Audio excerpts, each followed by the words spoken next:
What's up, everybody, and welcome back to Fireside Giants. I'm your host, Anthony Rivardo, joined by my co-host, Alex Wilson, and we got some coaching updates for the New York Giants today. Mike Kafka expected to stay with the New York Giants in 2024, according to Jordan Rannon of ESPN. I read another report, I think it was Giant Insider, said the reported tension between Brian Daboll and Mike Kafka, he's heard that it's not true, and that they are on good terms, and they're fine and solid and ready to go into 2024, work together to try and win some football games for the Giants. Now, this is pretty significant because, of course, we know Mike Kafka was in the running, was a finalist for the Seattle Seahawks head coaching job. He didn't get it. They went with Mike McDonald. We talked about that a little bit in yesterday's episode here. But ultimately, with Kafka staying with the New York Giants, there was an opportunity there where he could have made some sort of lateral move. There was a lot of rumors that he was unhappy and might have tried to find an OC job elsewhere, but instead he's going to maintain his position with the New York Giants as the offensive coordinator, and we have some thoughts and opinions about that. I think that there's pros to this. I think that there's cons to this.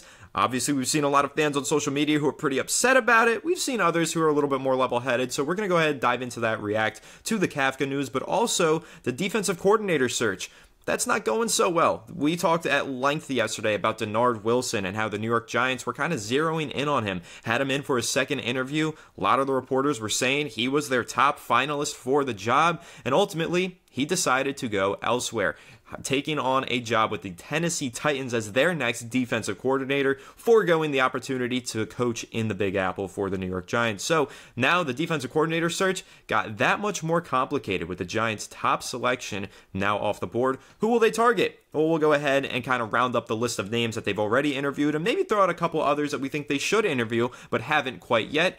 Even though Joe Schoen said he wants to get that hiring wrapped up by the end of the week, I have to imagine Denard Wilson going elsewhere extends the amount of time that he's going to take to find that DC. But yeah, we're going to go ahead and talk about all these coaching updates and everything else surrounding the New York Giants in today's episode. But before we do so, make sure to leave a like if you do enjoy this episode. Subscribe to the channel if you are new. Ring the bell so you don't miss an episode, and comment your thoughts on the topics down below in the comment section. If you're listening to Apple or Spotify, please make sure to leave us a 5-star review. Go ahead and follow us on all of our social media channels at Fireside Giants. But without further ado, Alex, how are you doing today, my friend? And what is your reaction to Mike Kafka choosing to stay with the New York Giants?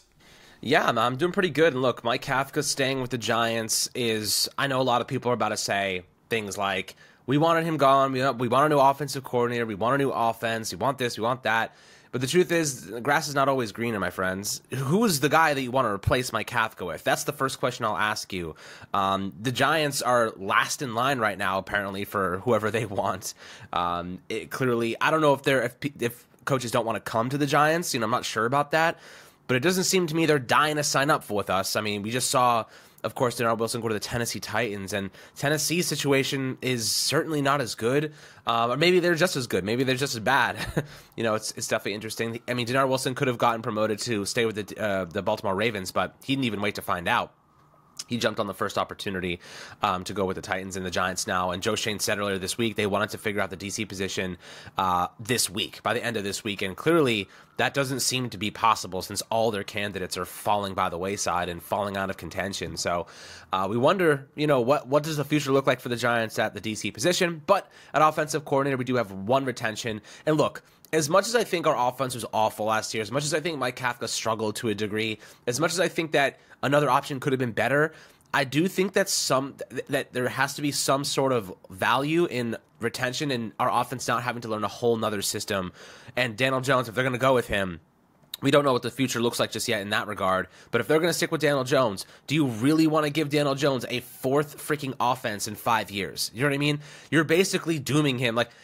Look, that's the truth, man. If Daniel Jones, if that's the guy they stick with in 2024, and look, you guys know who I want. I love Jaden Daniels. Anthony loves Drake May. A lot of you guys have your own preferences over Daniel Jones, but the truth of the matter is if they stick with him, and maybe this is an indication that they want to keep Mike Kafka because of that, if they stick with Daniel Jones, they need to keep the offense the same. They need to keep the verbiage the same. They need to keep developing on top of what they've already established, because if you reset the offense, you lose Mike Kafka, Daniel Jones, you still stick with Daniel Jones, and he comes back, not only is he coming off an ACL tear, but he doesn't know the freaking offense, and he's going to have basically minimal time in training camp to actually get to work in it, right? Because he's still rehabilitating from an ACL tear, and he's an injury away on his neck from potentially his career ending. They're going to take it really slow with him. They're going to be cautious. He's not going to have that much time to work into the offense during training camp, possibly. installing a whole new offense would basically screw the entire team next year. The Giants can't afford to have that. I think like that's kind of my take at this point in time. However, in a perfect world, of course, like I'd love to get a new quarterback, get the best offensive coordinator possible, but like we're not living in this realm. We're living in the realm where the Giants stink and we have to figure out how to maneuver around coaches leaving, departing, resigning, leaving because they hate Brian Dable, leaving because they hate the coaching. You know what I mean? Like that's the world we live in, my friends, and it's freaking awful. And I hate being here with you guys, but this is the cards that we were dealt, and you have to navigate that. So, Anthony, when you're looking at the situation, Mike Kafka kind of staying here, what impact do you think that has? Why do you think that is? The Giants clearly, they could have moved on. They could have let him go. They could have said, you know what, if you don't want to be here, we don't want you. He's currently at the Senior Bowl, coaching up some of those kids, getting invaluable information about the draft. What do you think the value of him staying is? Obviously, there's a lot of value to him potentially leaving. A lot of people would love to see him go, but I'm not actually that upset with him staying, because like if you're going to stay with Daniel Jones, you might as well try to compete. And if you turn over the offense again and you change the personnel and you change the scheme, you're screwed in 2024, guys. You want to be competitive, you can kiss that dream goodbye if that's what happens. Yeah, I'm going to react to what you said. Minor correction, he's at the Shrine Bowl coaching, lesser profile prospects, Senior Bowl with more of those day 1 to 2, more day 2 to 3 at the Shrine Bowl, so that's minor. But with Mike Kafka, one of the things that you said that stood out to me, you said, who is the guy that Giants fans want to replace Mike Kafka if he were to have left? I will throw out what my answer would have been if he departed. Brian Dable. It would have been Brian Dable. I wanted him. I advocated for this a little while ago, Alex. If Mike Kafka leaves, I wanted Brian Dable to take more control of the offense, be the offensive coordinator with the play sheet, call the plays, and run that offense as his own while being the head coach. And I know that there are some fans who have reservations to that because, while Brian Dable's clock management wasn't always the best this past season, his decision-making wasn't always the best, and there is an argument to be made where giving him more responsibility could be counterproductive. But in my opinion, I think that some of the best coaches in the NFL, if you want to bring up Shanahan as an example, McVay as another example, a lot of these best coaches in the NFL call their own plays on the offensive side of the ball and defensive side of the ball for those coaches who are more defensive minded, like a Mike Vrabel calls defensive plays. But when you're looking at these really great offenses, Cincinnati Bengals, their head coach calls the plays. Buffalo Bills, not quite. Obviously, Brian Dable used to call the plays there, and we saw what he did with Josh Allen. But I just think that Brian Dable needs to take more control of this offense, and I do fear that if this offense doesn't take that step forward, Brian Dable could eventually, by the end of the year, lose his job because he didn't take more control of the offense, and that is a fear that I have. So that's kind of what my solution to this problem would have been if Mike Kafka did leave. I know that they would have obviously promoted Shea Tierney into OC. That's what the rumors and reports were saying, is that Shea Tierney would have taken the offensive coordinator job. But I think that Brian Dable needs to call more plays, or at least take more control of the offense, in my opinion. It's his playbook. It's his offense. It's his personnel. This is his team, and he needs to run it that way. And I would have actually been really excited by the opportunity to see him kind of do both head coach and offensive coordinator. But that's not the reality that we're living in. As you mentioned, we are in the realm of reality here, where Mike Kafka is still the offensive coordinator. So what kind of impact does that have, Alex, is what you asked me. Well, I'll kind of spit out a few things that come to mind. I remember during the regular season when we were discussing the future of the Giants quarterback position, we kind of mentioned if they do end up firing Mike Kafka and they find a new OC, young guy to call new plays, just a brand new face to bring into the organization, that would indicate to me that they're also going to bring in a new quarterback. But now with Mike Kafka coming back, what I said back then and what I'm going to say now indicates to me that they want to keep continuity on offense. So it could indicate that this is a move to make sure that Daniel Jones has that stability. We've heard a lot of conversations about Daniel Jones, new offensive coordinator every year, every 2 years, new offensive linemen. Everything's always constantly changing, new head coaches. Nothing's ever been constant for Daniel Jones. And then we know that when this regime came in, they said that they wanted to keep a level of continuity for Daniel Jones while they were here. So, of course, Mike Kafka stays, and they want to make sure that I think that this could indicate to some that they're trying to replicate what they did in 2022 with Daniel Jones. Run it back, see if they can get that out of him again, maybe build on that when he's fully healthy. Now, it doesn't mean that they're not going to draft a quarterback, but I do think that there's a lot of other players and personnel on this roster that need the continuity. I think Wan'Dale Robinson was finding his groove in this offense that was led by Mike Kafka. So keeping Mike Kafka helps him continue his development and doesn't stunt it in any way. Same for Jalen Hyatt. Same for Andrew Thomas, has played really well since Mike Kafka's been here. And I know that's more, you could point that to the position coaches, but there is a lot baked into the scheme that dictates how the pass protection goes, and it has favored Andrew Thomas and allowed him to play even better over these past 2 seasons under Mike Kafka. So I do think that there are benefits to this. I think that there are pros, and one of the main ones being this guy doesn't hate Brian Daboll. That's a good takeaway from this, right? Because we know that, of course, Wink Martindale hated his guts, was trying to run a coup behind his back, and had a little Illuminati of defensive coaches that were trying to come for Brian Daboll's spot. And then he screamed at Brian Daboll, cursed him out, slammed the table, and slammed the door on the way out. That was Wink Martindale's response to the idea of continuing to be a coach on Brian Daboll's staff. Mike Kafka doesn't have the same response. Instead, he's down at the Shrine Bowl doing additional coaching, doing additional scouting for the New York Giants, and expecting to come back and continue to help Brian Daboll win games next year. So that's a positive takeaway from this. Had the Giants lost all 3 of their coordinators this offseason, of course, firing Thomas McGahee, special teams, Wink Martindale quitting, and then also losing Mike Kafka, it wouldn't have looked good on Brian Daboll. It would have been a stain on his resume. It would have said, okay, nobody wants to work for this guy. But I do think this is important, that Mike Kafka is essentially saying, I like Brian Daboll and I like working for him. Maybe Wink Martindale doesn't, but I do. So I'm going to continue to work for him.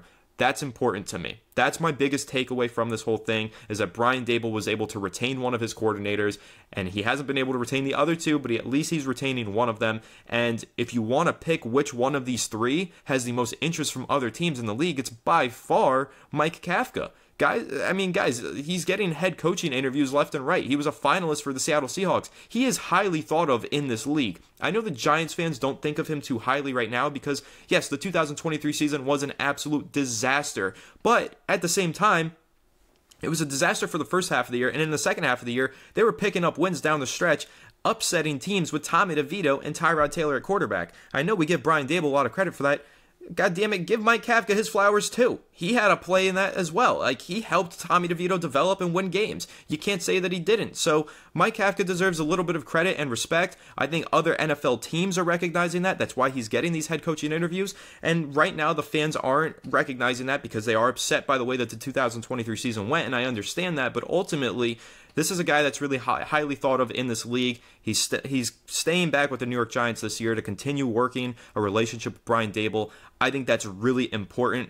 Is he the perfect offensive coordinator? Is he everything that we ever dreamed he would be? Probably not, but there are a lot of positives to his game. We gave him a lot of praise for that 2022 season. He really did work up a masterclass in that wild card round against the Minnesota Vikings with Brian Daboll. I know it's a collaborative effort between the 2 of them, but Mike Kafka was calling the plays in that postseason and did a damn good job on the road in Minnesota against the Vikings. So there's a lot of positives to this, Alex. Those are kind of the ones that I can think of. Yeah, there's negatives to it as well, and I understand that. But really, I think that a lot of this is just kind of Giants fans losing the perspective of other teams' fans and how they feel about Mike Kafka. It seems to me that around the NFL, Mike Kafka is really highly thought of.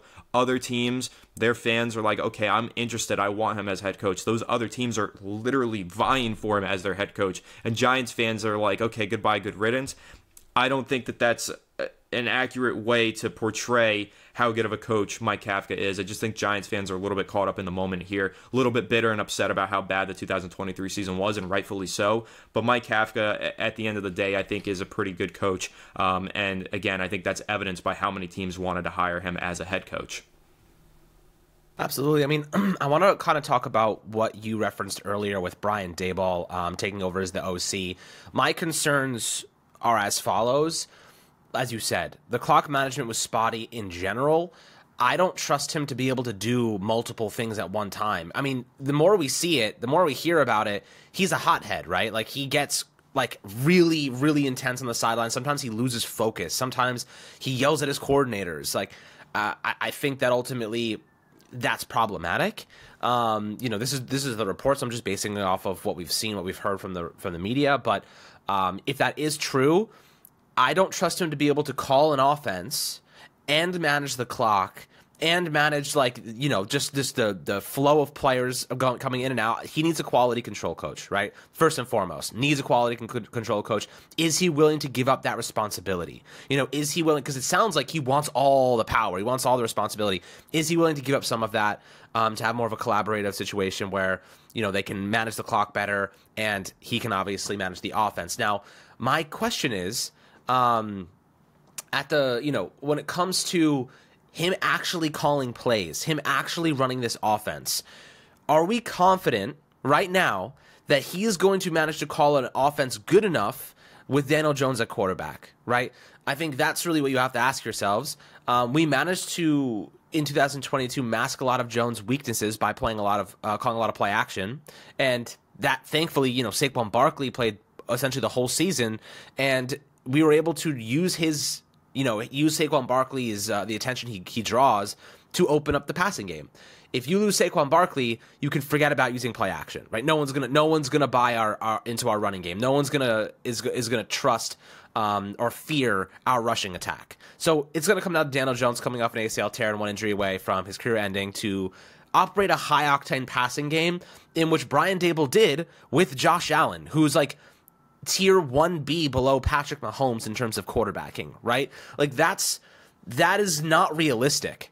Like, I don't think that maybe Brian Daboll does a better job than Mike Kafka, but there's no way anyone's going to convince me that this offense without Saquon Barkley, you know, with no wide receiver one, or no established WR1, even if we draft the guy, we don't know how his impact in year one, is going to be an above average offense, right? Like, especially if our schedule is difficult. So I'm concerned we don't have the right personnel to even have a good offense. You know, it's not just about the play caller, right? It's not just about the plays that are called. It's also about the roster construction. We don't have a top receiver.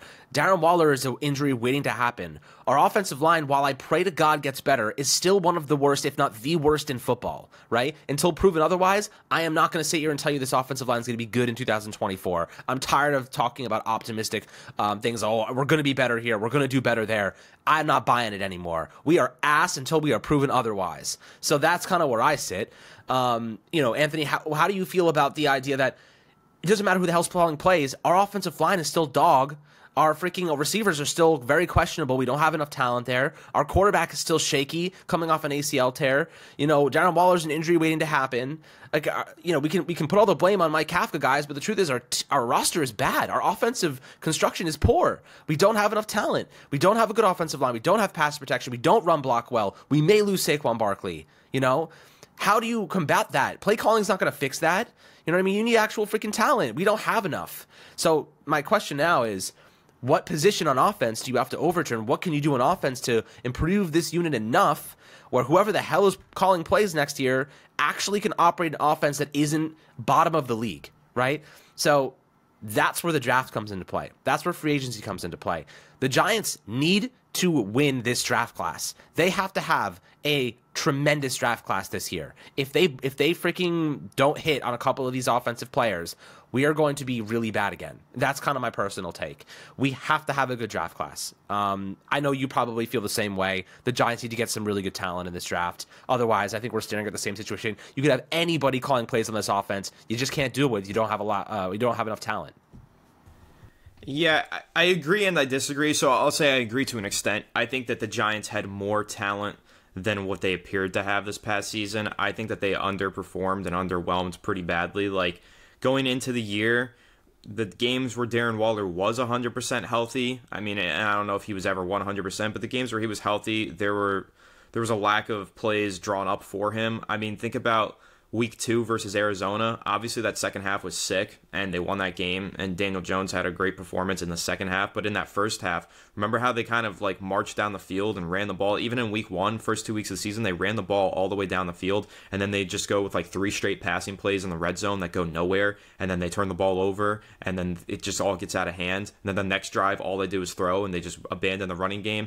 That wasn't because of a lack of personnel. That was because of a lack of good play calling. And I don't know, I think it was Mike Kafka calling those plays the first couple weeks of the season, and that's when I started to become critical of him. He kept establishing a run game and then absolutely 100% abandoning it for like no good reason at all, and that's been a problem of his. So I'm not saying that Mike Kafka is some elite offensive coordinator. He has his flaws, and he definitely made mistakes this past season. But in moments like that, that wasn't a lack of personnel. That was a lack of good coaching from Mike Kafka. And I think in the second half of the year, he got a lot better at balancing the game plan, and he had more of a balanced approach. They were running and they were throwing, and they were doing that well. But in the beginning half of the season, there was some sort of quality control that wasn't there. And even though they do have assistants on the staff for quality control, something was happening where either he and Dable were miscommunicating. They were throwing the ball when they clearly shouldn't have been. They were running the ball when they clearly shouldn't have been. So something was off in that first half of the year. And maybe it's because they didn't really practice too well in training camp. Maybe it's because the preseason, they didn't have their starters out there. There could be a few reasons why. But that's, to me, tells me that there was a coaching problem and not a personnel problem. That's just my take on it. And so that's why I say I agree to an extent. But I do mostly agree because, yeah, this team is an elite playmaker away. They are 2 to 3 good offensive linemen away. They are a quarterback away. And being a quarterback away is the furthest away you possibly can be in this NFL. And that's a quarterback away, whether you're talking about Daniel Jones and you believe in him or not. Right now he's injured, so they do need somebody to step in and play games if he can't be ready for week 1. So they are still a quarterback away, regardless of whether or not you think Daniel Jones is the future of this team. But when you're asking me, how do they rebuild this offense? Like, what would be that spark? What is that main need that stands out? It would be finding that game-changing elite quarterback. However, that is so much easier said than done. And that's a good argument that you have to consider when you're talking about whether or not the Giants are going to draft a quarterback in the first round this year. If they feel like it's a guy who could Josh Allen this team and, reignite it and basically give them the spark to be perennial playoff contenders, yeah, then they're going to want to take a quarterback. If they don't think that there's a Josh Allen in this class, then they're not going to take a quarterback, and they're going to get an elite playmaker, which is another huge need for them. They have needs all across the board. That's what Joe Shane said earlier this week. I agree with him. They do have a lot of needs on this team. So that's why I said to an extent I agree and I don't agree, because personnel is a problem. They need better players on this team. There needs to be more talent. But at the same time, there was a coaching problem for about half of the year where the players that were on the field weren't being utilized properly. So it's a little bit of both. There wasn't good players. There wasn't good coaching. Ultimately, that's why we had a bad season. When the coaching was good, though, again, in the second half of the year, Tommy DeVito stepped in and started kicking ass and winning games. So it's a give and a take here. But the Giants need to kind of prioritize both of those things. Make sure that they become more consistent in their offensive game planning and their play calling, and also make sure that they find themselves more talent on the offensive side of the ball. Also, to clarify one other thing that you mentioned in terms of Brian Dable having a quality control coach on his staff, he does. It's Caden Knox. He's the offensive assistant / manager. And if you read about what he kind of does, he's on the sidelines or in the booth, whatever, and works closely with Brian Dable to help him use analytics as part of his in-game decision making.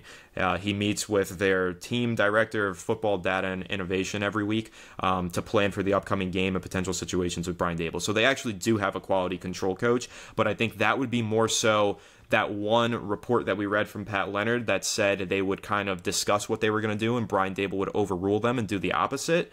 That's probably what the problem was this season. So more so Brian Dable being hot-headed and not listening to these assistants, because these assistants are there. They are on the staff and they do exist. Now, whether or not they're doing a good job, I can't say because I'm not there on the sidelines, but I do know that the Giants didn't do a good job in those situations this year. So it's either Brian Dable wasn't listening to his assistants or his assistants are giving him the wrong information. He hasn't fired them, though, so I think he's recognizing, okay, this was my fault and not my assistant's fault, but we'll see how it goes in the 2024 season.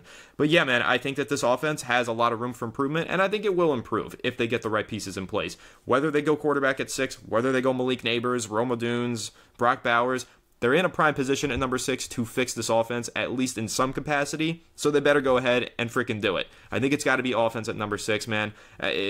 Obviously, to me, I don't think you can address the defensive side of the ball at number 6 if you're the New York Giants this offseason, because you just have way too many needs on offense, and paramount to them being a special quarterback. Once you get that, it masks a lot of your other needs in many, many ways. I mean, even Alex, this is the last thing I'll say on the quarterback thing before we kind of have a quick discussion on defensive coordinators.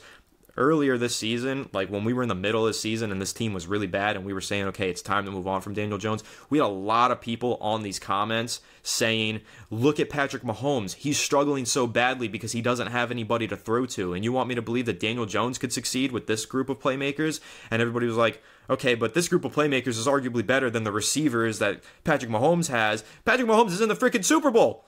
It's an elite quarterback, elevates the team. This is the worst receiving core that he's ever played with, and he's back in the Super Bowl anyway. Now, I get it. He's Patrick Mahomes. He's generational. He's arguably the GOAT at this point. Everybody wants to put him in that conversation. He's one of the best quarterbacks ever. I understand.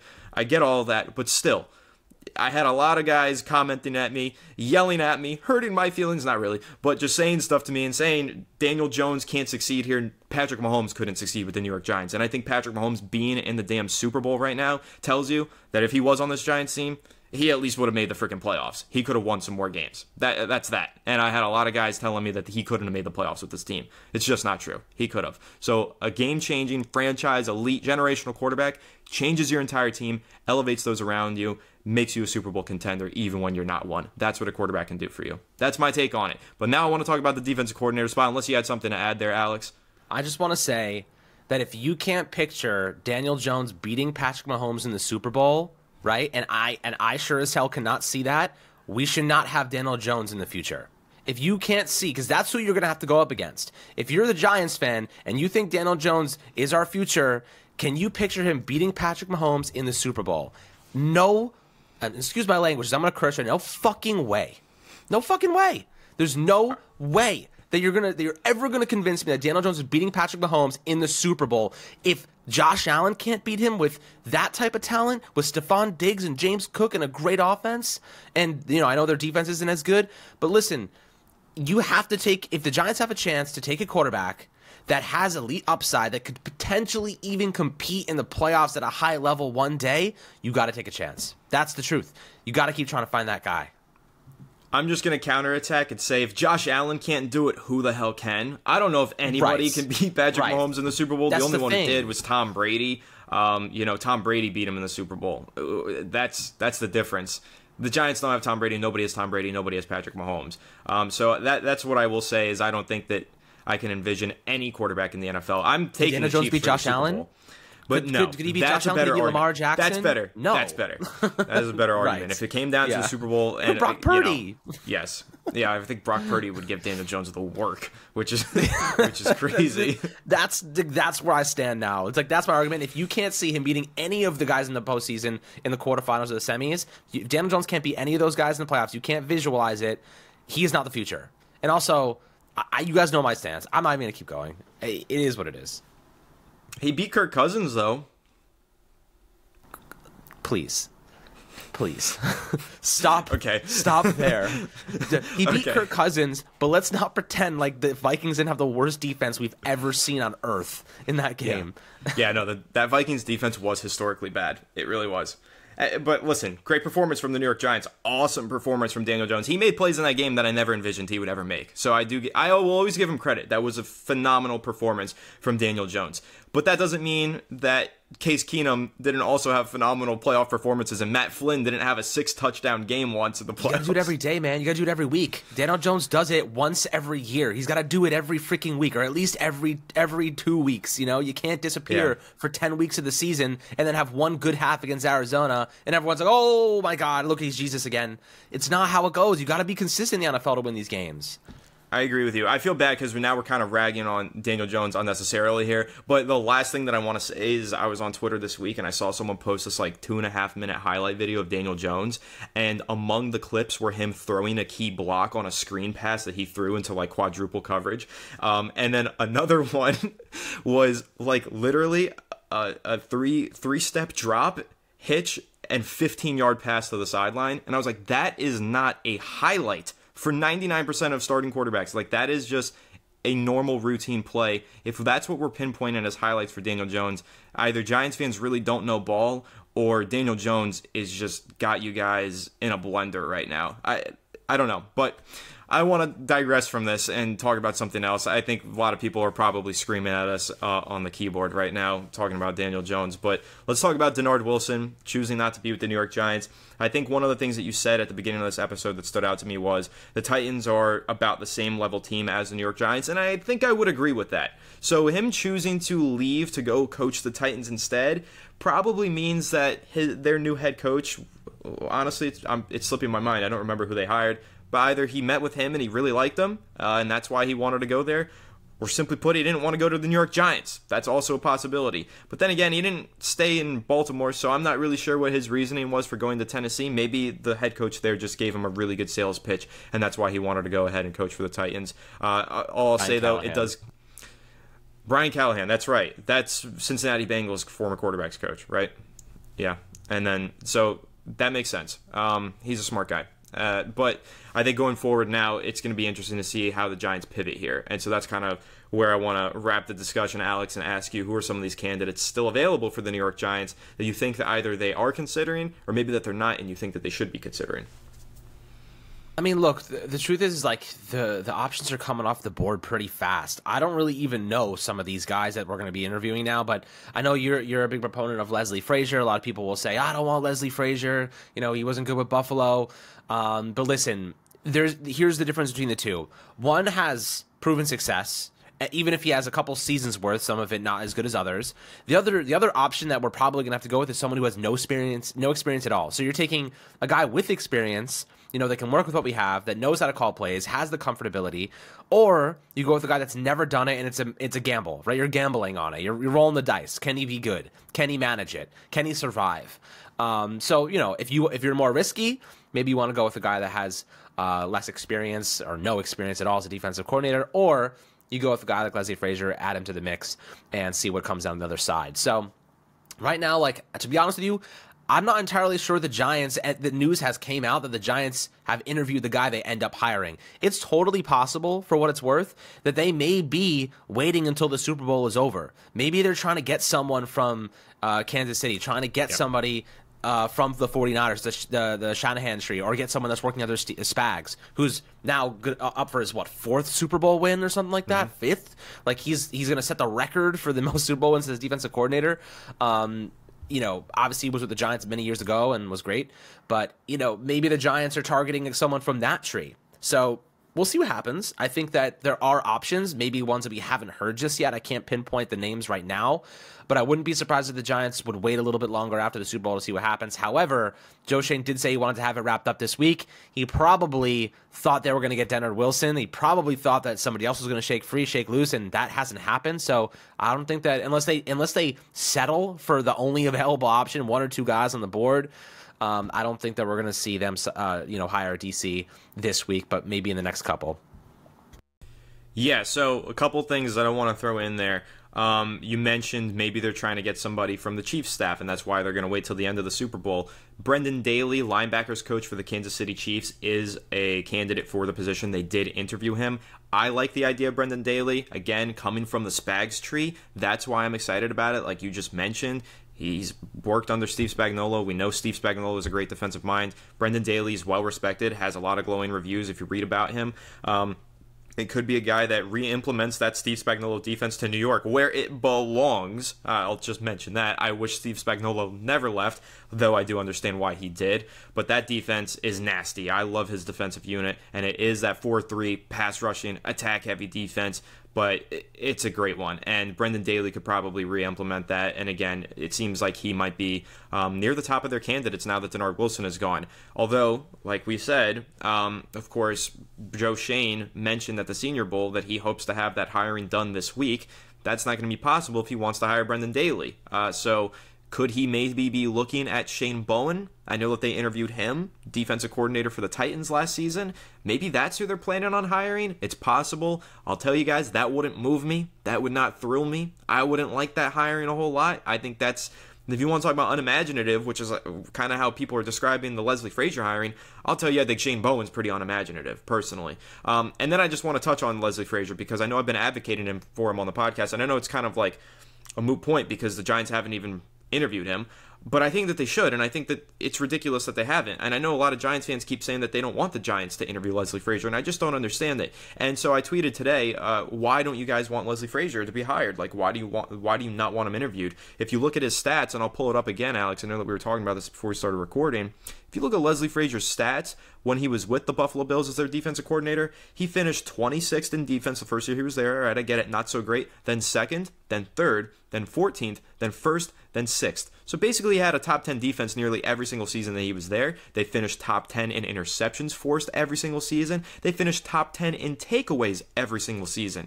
So I've also seen people say he's a bend don't break defense. No, he's not. Top 10 in takeaway every single season. He's forcing turnovers. His defenses are damn good. He's a great coach. Head coaching experience, assistant head coaching experience. So the other thing that I've seen people say is, well, I don't want him because there was 13 seconds left against the Kansas City Chiefs and Travis Kelce got a free release and the Chiefs went and won that game. Guys, do your research. I'll read you a direct quote here. According to one NFL insider, it was actually Sean McDermott who called the defense for the Buffalo Bills on the infamous 13-second drive. You cannot blame Leslie Frazier for a head coach who, and I think this is probably one of the reasons why Brian Daboll didn't get along with Sean McDermott. Sean McDermott decided to take the play calling duties from Leslie Frazier for the final drive of the game, take control, and that's why they let up a 13-second drive to lose to the Kansas City Chiefs in the playoffs. It wasn't Leslie Frazier's fault, so don't blame him for that. I think Leslie Frazier is a great coach. Everywhere he goes, elite defenses. If he came to the New York Giants, I have zero doubts in my mind that the Giants defense would turn out elite. However, again, it's a moot point. They haven't interviewed him. I hope they do. I hope they extend this search into next week and maybe even further to make sure that they get this hiring right. I don't want Joe Schoen to just feel like he has to get a hiring in as soon as possible. I know that we kind of discussed that recently, Alex, and you were saying they got to get a move on this so that they could start scouting different players and with the right scheme in mind and everything. I get that argument, but really I just think they need to get this hiring right, and they need to get the right guy in the building. And for me, that's Leslie Frazier. Maybe it's Brendan Daly. I like that name. But maybe it's Shane Bowen in the eyes of Joe Schoen. That's totally possible. So I'm sure that we'll get some more updates over the weekend, and maybe we'll get a hiring over the weekend. That's possible. Maybe we won't. Maybe it will come after the Super Bowl because they're going to stick it out and wait for Brendan Daly, or maybe they are going to start adding some other names to this list of candidates. And of course, if they do that, we'll update you right here on Fireside Giants. So make sure to leave a like if you did enjoy this episode. Subscribe to the channel if you are new. Ring the bell so you don't miss an episode, and comment your thoughts on the topics down below in the comment section. If you're listening to Apple or Spotify, please make sure to leave us a 5-star review. Go ahead and follow us on all of our social media channels at Fireside Giants. We apologize for any of our Daniel Jones slander. Please don't kill us in the comment section. We still love you, and we hope that you love us. We'll catch you all in the next one. Have a good one, and let's go Giants.